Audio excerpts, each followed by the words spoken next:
Welcome to the Synthetic Media Podcast. I'm your host, Henrik de Gior. Join me for interviews and thoughts on the ever-expanding topic of synthetic media. You can find my book on synthetic media on Amazon. Subscribe to this podcast for free. Follow us on syntheticmediapodcast.com and enjoy today's episode.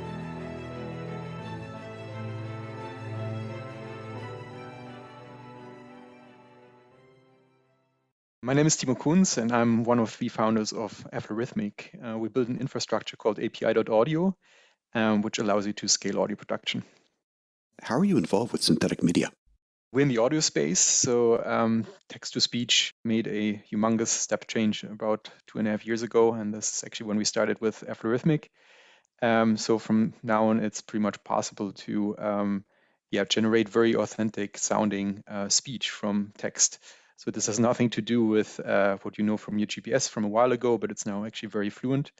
And what we're actually doing is we're not so much focused on the text-to-speech part, but pretty much how to enable you to actually create beautiful sounding audio with this. So pretty much you can translate any text into speech, but then also enrich it like you would normally in a studio production environment. And then at the end, you have a fully produced track. And of course, this is very powerful because you can literally create synthetic audio from text, which without ever actually having to touch it or have any human intervention that involved in the process. What advice would you like to share with people working on synthetic media?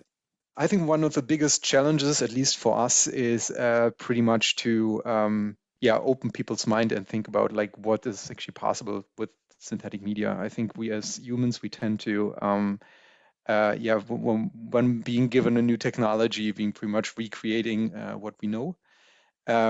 So my favorite example for this is always when the internet came around, the first thing that people did was put the phone book online, which from today's point of view seems almost comical.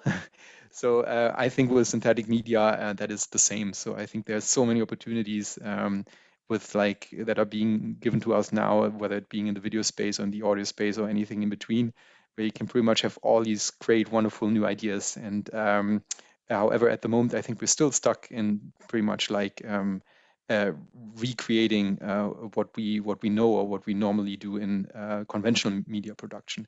And hence, the biggest successes in my book, actually, without like naming one now, is pretty much where people go beyond that and pretty much just like open a clean sheet or a new sheet and think outside the box and pretty much create something that was just not possible before.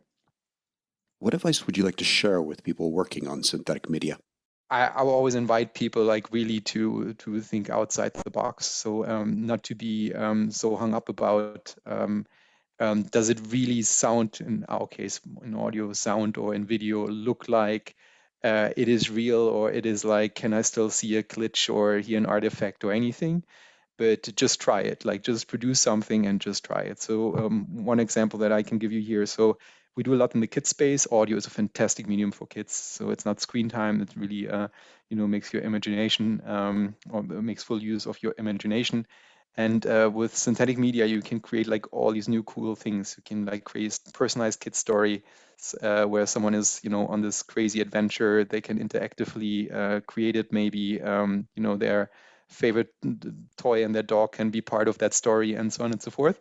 And like sometimes we engage in these discussions, and like there's the almost the main the main hurdle to overcome is pretty much to convince stakeholders just to give it a try, right? So it's it sometimes people think like, oh yeah, but does it sound enough? Does it sound good enough? Is it too synthetic? Will the parents be cool with it, and so on? And kids really don't care, right? So kids just love it.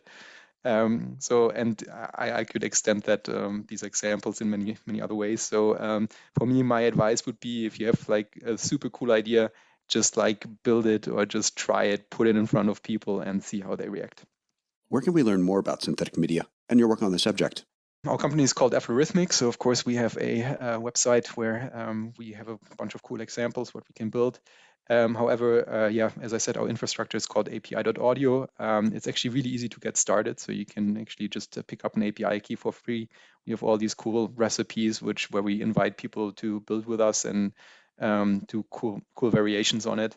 And it's super fun as well. So even though you don't know anything about audio, you know a couple of lines of code, you can actually pretty much go from nada to a fully produced piece of audio within a couple of minutes. API.audio, try it out. Join us next week for a new episode by subscribing to the Synthetic Media Podcast. Check out my book about synthetic media on Amazon. Follow us on syntheticmediapodcast.com. This podcast was produced by Henrik de Gior. Music by Mattia Capelli. If you enjoyed this podcast, please leave us a 5-star review. And thank you for listening.